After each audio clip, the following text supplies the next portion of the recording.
directions to East Point, Georgia? She's working on it. Getting directions. Okay, she's working on it. We're going to find out those directions in just a few minutes as she begins to calculate how we're going to get there. Okay, she says we're only about 20 minutes away if we're going to East Point, Georgia. Isn't it amazing when we think about the directions we can get when we simply turn to Siri? How many of you use Siri on a regular basis? And you're just amazed about that. Wonderful talking person inside this little phone that can help us out with all kinds of things. Now, how about this? Siri, give me directions to the presence of God. Looking. Which presence? Tap what you want. She gives me all kinds of lists of presents, none of them the presence of God. Now, what is that all about? When we look for directions, we find that she's great at directions to East Point, Georgia. When it comes to directions about finding the presence of God, she's not so good at that. Could it be that possibly she's just not a source of spiritual insight, and we're allowing that source to be that which we turn to, looking when we're trying to find, hey, help me find God, help me find this presence, help me enter into that which is the very divine presence of God, and we're looking in the wrong places. We often find ourselves maybe looking, and then we can't figure out why we're not there. We're seeking directions, and we're wondering, why is it I can't find the divine presence in my own heart and life? Why is it I'm struggling with this? Why does it seem so unreal, shall we say? Why is it that sometimes I just can't get into that essence and understanding of who and what really God is for my life? How important it is then we go to the right source. Today's scripture is the right source for us, for it is giving us direction on how to gain that spiritual life, how to have that opportunity of entering into the divine presence of God, entering into the full awareness of all that is the goodness of God for our lives. This scripture gives us the keys, the step-by-step, to enter in with joyful noise, to come before the Lord with praise and thanksgiving. We find that we enter in and we find that which is the all good, where it's calling us to enter in to a place of awareness of this all good. Awareness. All of our life is really about awareness. How many of you are fully aware of everything that's going on in this room? Some of you are distracted by little things and may not be always tuned in. We may miss out on some simple details of life going around us because of the distractions and our lack of ability to focus in on the simple details. How many times have you may be not aware of all the love or the compassion, the grace or the mercy that's being bestowed to you, but maybe you're oblivious to it and not aware? How about of all the wonderful things that have been done for us that we may not even aware of as well? God making a way when there seems to be no way, and not really realizing or acknowledging that it is God that has done something wonderful for us, that God has opened up a pathway for us. Somehow that awareness slips away from us. Our spiritual life really demands awareness. It's key. It's crucial. As a young teenager, my parents had taken a trip to California. I was really excited about seeing Hollywood. Couldn't wait. I was certain I was going to see some movie stars. Certainly I'd see some celebrities. I was thinking, this is fantastic. Here I am in Hollywood. We'd driven a long journey to get there. I was so tired. By the time we got to Hollywood, I fell asleep. I missed the whole guided tour. I missed out on everything because I'd simply fallen asleep, and I just didn't get to see all the things I'd hoped for, dreamed for, thought might be there. In our own spiritual life, sometimes we've fallen asleep, we've slipped away from that awareness. And we don't get the chance to see all the wonderful unfolding of the divine that's going on around us 24/7. God is always at work. God is never sleeping nor slumbering. God's working right now. God's working in this room. God's working in your heart and life. God's working in this very world around us. Sometimes we're not aware of the wonderful things that God is doing, and we are like those that are left behind. Left behind because the awakened world is moving forward. We're finding more and more in today's culture as the awakened world is moving faster and faster, unfolding the wonderful gifts of love and equality, gifts of grace and mercy, gifts of compassion and newfound awareness. Some are being left behind because they've fallen asleep, because they're not truly aware. Today we are bringing awareness not so much about a mortgage being burned, but we're bringing awareness to the fact that the amazing power and presence of God is at work every day making provision for us. We're doing something special in this simple, symbolic ritual of burning a mortgage because it's reminding us to wake up to the fact that these kind of things are everyday experiences in the realm of God. We like to call things miracles, and I hate to say that because sometimes that just does a discredit to the power and presence of God. Because we look at the word miracle as something we just can't explain. We just don't understand. It's the miraculous.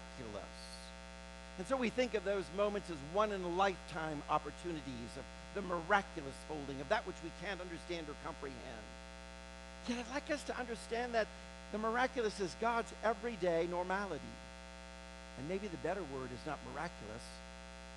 God just doing the normal thing might be the better way of expressing it.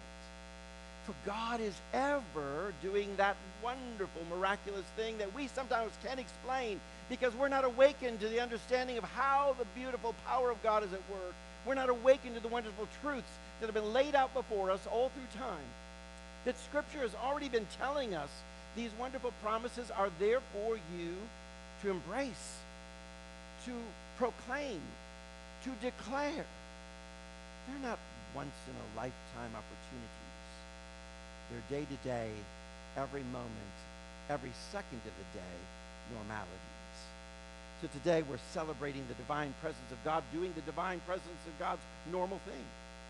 We're celebrating that which God has always been doing, and that's unfolding the good in our lives. We're celebrating in a symbolic way that causes us to take a moment to remember and to awaken. Joshua chapter 4 tells the story of the children of Israel crossing the river Jordan.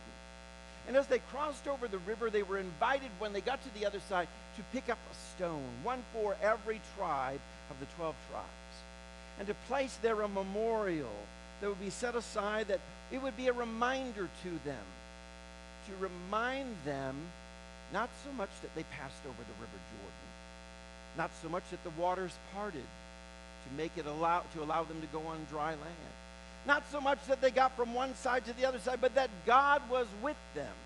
That's what they were to remember, that the unfolding of the divine was always with them, and to remember that powerful moment was to awaken this truth for every day in their lives. We burned a mortgage today that said, wow, we've been relieved of a financial burden of just under $500,000.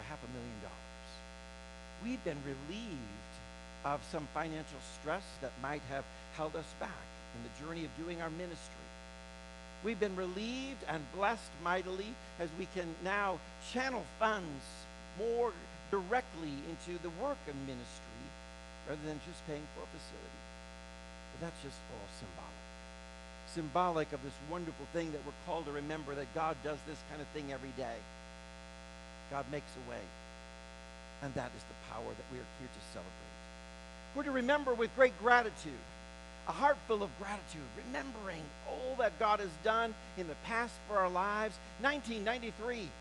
Can you imagine the moment when that congregation, and we have a few who are witnesses to that firsthand, that congregation said, yes, we're going to purchase this new facility. And as they purchased it, I don't know if they really thought of how God would unfold blessings over the years through their choice and through their actions and their faith. And 20-some years later, we sold the building for 7 times what they paid for it.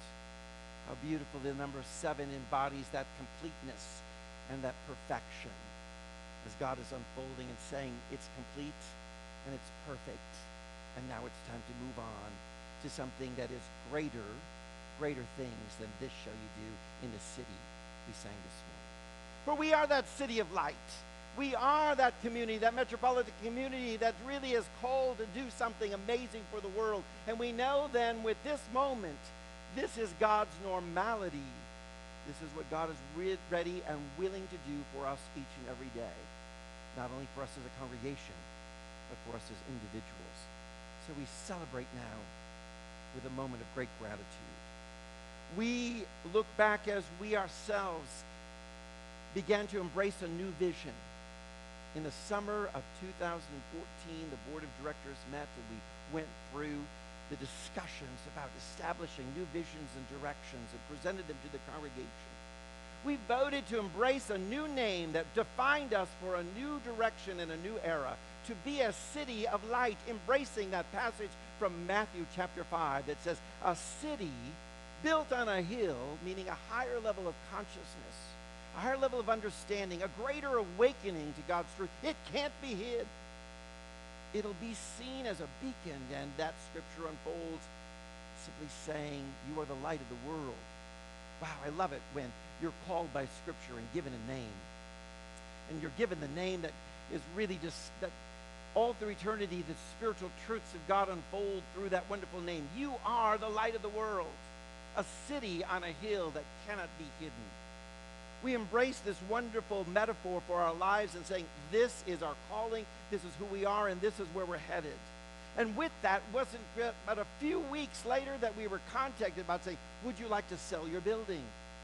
Wow, wait a minute, we just said we wanted to be this city. We just wanted to rise to a higher level of understanding. We just said, we proclaimed, this is who we are, and that we're going to shine, shine, shine, and radiate with this truth. And suddenly we're approached as the normalities of God begin to unfold, and God's saying, I'm making a way. And we began the discussions. And the discussions began to unfold simply on the basis, as I said to them, yeah, talk to me. You know, talk to me. I'm listening. Talk to me. And they came and said, well, here's what we could offer. And unbeknownst to the board of directors kind of said, well, you know, we have no reason to move. We just know that if it's in God's divine plan, there will be enough. And when the proposal came for us to sell for 7 times what we paid, it was an amazing unfolding to say, God is doing the normalities, not the miracles, the normalities. Suddenly then, from there, we began to pay off all of our debts when we sold our building and received that check for $3 million. To be debt-free, to pay off the mortgage, to burn the mortgage, and then to buy a brand new building, cash. Wow.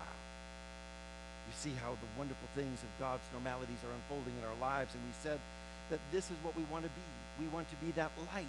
And God says, if that's what you want to be, if that's what you really proclaim that you want to be, then I'm going to remove all of the bushels. You know that old story, that little song, the scripture passages that embody, that talk about our light being hidden under a bushel, a basket, a covering that may somehow diminish the light for the world. Suddenly, here's what's unfolding for us as God says, you want to be a light? You want to really shine? You really do? You mean it? You're singing it every Sunday. You're saying, we are, and we gotta let our light shine. We'll sing that song at the closing of the service today. We sing it, okay. That's what you want. This is what you get. You see, that's the beautiful thing, as the Spirit of God is responding to that which we set intention for, that which we express within our hearts. For that is the power of our faith at work. For that which we set in forth in cause brings about effect in our world. And as we began to say, yes, we got to shine, God says, let me remove this bushel. Let me get rid of that bushel. Let me get rid of this bushel. Let me move that so you can shine, shine, shine. So, folks, what do we got to do? We've got to shine, don't we? Because God has already made a way for us to now move. We can't have excuses anymore. We can't look for reasons as to say, well, we would love to shine if. We'd love to shine, but you know. Oh, we'd love to be more of a radiant beacon in the world, but you know what? We've got this challenge or this problem or this burden. And God is making a way, removing that bushel after bushel, that the world may want to say, we're going to cover that light or diminish that light. So today we acknowledge that with great gratitude. God has removed the bushels. Today it's about remembering what God does and not just this one-time thing.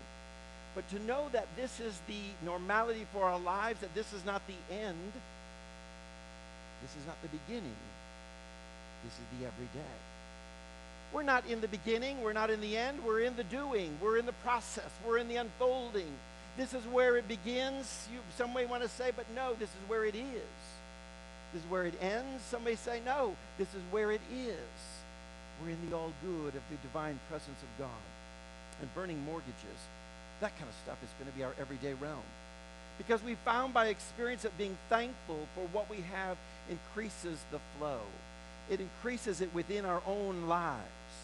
Here's what's so interesting, is that we look at the story that I've alluded to earlier from Joshua crossing the River Jordan.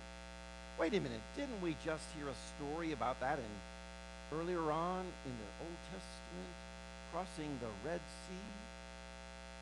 Wait a minute. People were up against the obstacles of the barriers of water before them, and they were trying to get across, and the Red Sea parted. People are coming to the River Jordan, and they're trying to get across, and the Jordan River parted. And in each story, it echoes the very same principle in our lives, that when the waters of chaotic thought are before us, when the waters of confusion, when the waters of the way of the world that may say it's impossible and we don't know how it's going to work for you, you might as well give up, it's a barrier and you'll never cross over, suddenly we proclaim the goodness of God and waters part. And the story's not told once, but it's reiterated twice. Why does the Bible keep telling the same story over and over again? Because one day we'll get it. One day we'll get it. So spiritual principles are echoed over and over throughout the scriptures.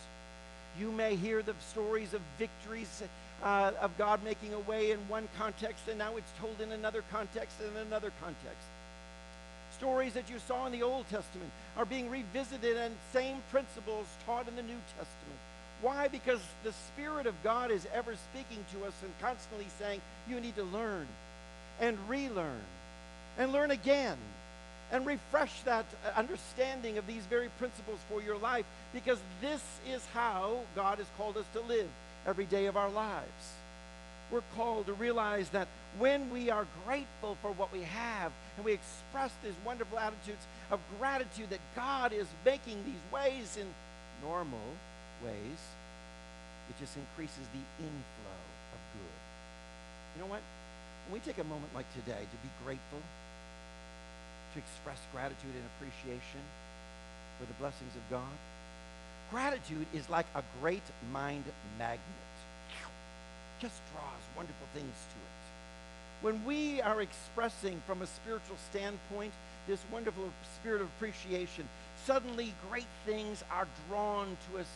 Because why? We're more aware, we're more alert, we're more in tune. Our spirit in our life is ripe and ready to receive the increase of flow. How many of you say grace at the table before a meal? You know, it's an old Southern custom, but I find it to be more evident in the South than in the North. And I came here 15 years ago, I noticed how many people at a restaurant would bow their head and say grace, a public profession of their faith and a public profession of their appreciation and gratitude, giving thanks. Let me tell you this, it came out of a very foundation. This original idea is based in the power of increase, that whatever you focus on will increase. Do you know that to be a truth? Whatever you're focusing on, it's just going to magnify before your life. When you begin to focus on the goodness of God, it magnifies before your life. When you begin to focus with great appreciation on what God is doing, it begins to magnify within your life. Wow. That moment of gratitude and saying grace, somebody says, I'm so appreciative of this wonderful meal and how it's going to nurture and strengthen my body. It is there given to me for this wonderful purpose. I know it's only going to bring about an increase. Gratitude awakens us to see and acknowledge that there are more blessings yet to come and to be open to receive them. The psalmist writes, surely goodness and loving kindness shall follow me all the days of my life. That's the promise. It's not the miraculous. It's not the one-time thing. It's the everyday journey. Every day, surely goodness, mercy, and goodness, it's going to unfold for you every single day of your life. That was the proclamation and the truth that we have the right to claim. So when we focus on it, it only increases for our lives. In moments of great gratitude like this, where we say, thank you, God, for the blessings. But even more so, just simply say, thank you, God. And stop there. When we do so, we open our hearts to a fresh awakening. It's like there's been a fresh rain that falls on the dry land. You know what that's like? Have you ever been out in the desert when the soil is cracked and expanding open in the dry sun, baking dry, and suddenly there's a fresh rain filling every one of those cracks and crevices and causing everything to come together once again and to smooth out the soil in the ground before us.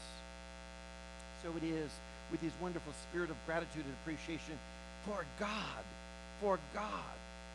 Not so much for the things, because quite often we get caught up in for the things. Quite often we get caught up in saying, oh, I want to pray for this or pray for that. I'm praying for it. I'm coming to church for this or for that. Consequently, we find people, I came to church for friends. I came to church to find a partner. I came to church for support. I came to church maybe for some financial assistance. We come to church with agendas of things, and all along, it's just give thanks to God and let the agenda simply be God. For in God all things are possible, and that which you seek will already unfold. So we're in this journey where we don't really need to tell God anything. We don't need to tell God, God, it's dark out at night. Would you put some stars out for us? God, it's daylight, and it would be lovely if the grass could grow. Would you make the grass grow? God, it would be lovely if there were flowers blooming and trees with leaves. Did you ever notice that there's a second hand? It's just the normalities of God. We don't need to ask in a sense of, please, God, I beg, would you do this? Would you make some stars? Would you make some flowers? Would you put some grass out? Would you make it green? Would you do this or that? For the divine power already knows what you have need of before you even ask. So simply we go to God for no other reason than to go to God. Not for things, but to simply be in that wonderful presence. The Psalm of David says, make a joyful noise unto the Lord. Every praise is to our God. We sang this morning, making a wonderful, joyful noise. Serve the Lord with gladness and come into the divine presence with singing, knowing that the Lord is God, and it is God who made us. And we are the people of God. So enter into the presence. This is the spiritual Surrey giving you direction today. Enter into the presence of God with thanksgiving. Enter in with a heart of gratitude. Enter in the depths of love with praise and give thanks to God. And bless the very character and essence of all that is divine, that is called God. And when we do this, we truly enter in, and something amazing happens. I want to tell you this, that something about praise and thanksgiving, when we begin to share it, it just somehow begins to reveal to us God. More of God, deeper understanding of God, clarity, greater awareness, greater awakening comes to our lives when we begin to engage ourselves in a spirit of praise and thanksgiving and gratitude. For those who may say, I don't know that there is a God. I don't know if I can believe that there's a God. I'm kind of agnostic or maybe atheist. I don't know if I really fit in with today's culture, society's determinations or ideas or definitions of God. Too often they're so focused on what people say who and what God is. And they don't believe in that higher power. But when there's that moment of gratitude, when there's that moment of appreciation, when we stop and walk through the wilderness or go into the woods or a forest, and we simply see the majesty of the trees unfold in goodness and the sunlight shining, or the stars in the night sky, we see it being revealed to us in that spirit of gratitude. There is something greater at work. It's at work within us and at work through us and all around us. So today, I want to invite you to join us in entering into the presence of God in a wonderful way that says, I am filled with praise and thanksgiving. Not so much that we burned a mortgage. That's wonderful. I'm simply filled with praise and thanksgiving for that which is God. For in that all things work together for good. For in that the very promises of surely goodness and mercy will follow us. For in that the divine is ever unfolding for our lives. As we are grateful to God, there are many surprises, but they're really called normalities. In that spirit of gratitude, we may find as we come and we're getting grateful for things, let me tell you, things will only limit us. Things will have limitations. Things will come to an end. The spirit and presence of God never will end. It is eternal and everlasting. Come, enter into the presence of God with thanksgiving.